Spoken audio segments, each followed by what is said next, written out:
अब इस आइलैंड में गर्मी बहुत होती है और एमा फुल पैंट नहीं पहन सकती और वो पैंटी पहनकर भी नहीं रह सकती, तो वो अपनी फुल पैंट को काट के शॉर्ट कर लेती है। इसके बाद एमा देखती है कि डीन उस झोपड़ी में आकर सो रहा है, तो वो भी उसके पास आकर सो जाती है। तभी अचानक डीन एमा की तरफ मुड़ता है और उस पर हाथ रख देता है, पर एमा को ये अच्छा लगता है और वो कुछ नहीं कहती।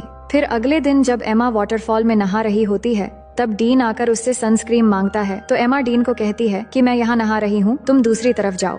तो डीन कहता है कि तुम ही ने तो मुझे यहाँ पहरेदारी करने के लिए कहा है। ये सुन के एमा कहती है कि इस आइलैंड में कोई और भी है, इसलिए मैंने कहा। थोड़ी देर के बाद रात होने वाली है और एमा डीन को बता रही होती है कि वो अपने परिवार को बहुत याद कर रही है। तभी डीन को वहाँ पर किसी इंसान की खोपड़ी मिलती है, तो एमा उसे देखकर बहुत डर जाती है और कहती है कि ये भी हमारी तरह शायद यहाँ फंस गया होगा और इसकी ये हालत हो गई और अब हमारी हालत भी शायद इसी के जैसा हो जाएगा।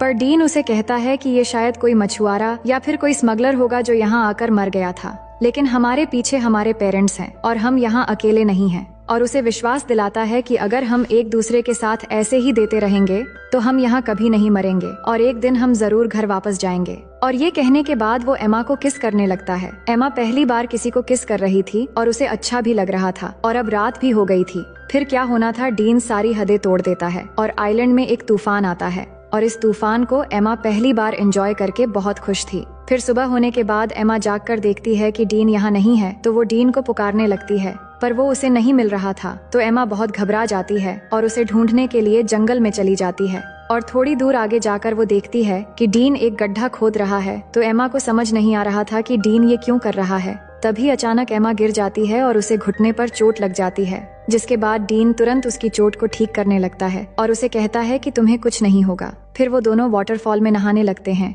और यहाँ डीन एमा को बताता है कि उसकी माँ एक कार एक्सीडेंट में मर गई थी और एमा उसकी बातों को अच्छे से सुनने लगती है। फिर थोड़ी देर बाद वहाँ बारिश होने लगती है और डीन उसमें मस्ती करने लगता है और एमा उसे देखकर खुश हो रही होती है, जिसके बाद दोनों बारिश में डांस करने लगते हैं और डीन एमा की बालों में एक फूल लगा देता है। अब एमा डीन से कहती है कि मुझे फिर से तूफान के मजे लेने हैं। फिर डीन एक बार फिर से तूफान लाने की तैयारी शुरू कर देता है। वहीं अब न्यूज में बताया जाता है कि एमा और डीन के लापता होने की 1 महीना गुजर चुका है और पुलिस को लगता है वो अब जिंदा नहीं रहे, इसलिए पुलिस ने उन्हें ऑफिशियली ढूंढना बंद कर दिया है। पर एमा के दोस्त को अभी भी लग रहा है कि एमा और डीन अभी भी जिंदा है और बारबरा को भी वैसा ही लगता है और वो जैक के साथ हेलीकॉप्टर लेके अपनी बेटी एमा को ढूंढने फिर से चली जाती है और उन दोनों को अच्छे से ढूंढने के लिए सबको पर्ची बांट रहे होते हैं, जिन पे एमा और डीन के बारे में जानकारी दी हुई थी। ये सब कुछ करने के बाद जैक बारबरा से कहता है कि उन्होंने सब करके देख लिया, पर फिर भी एमा और डीन नहीं मिल रहे हैं। अब शायद घर वापस लौट जाना चाहिए।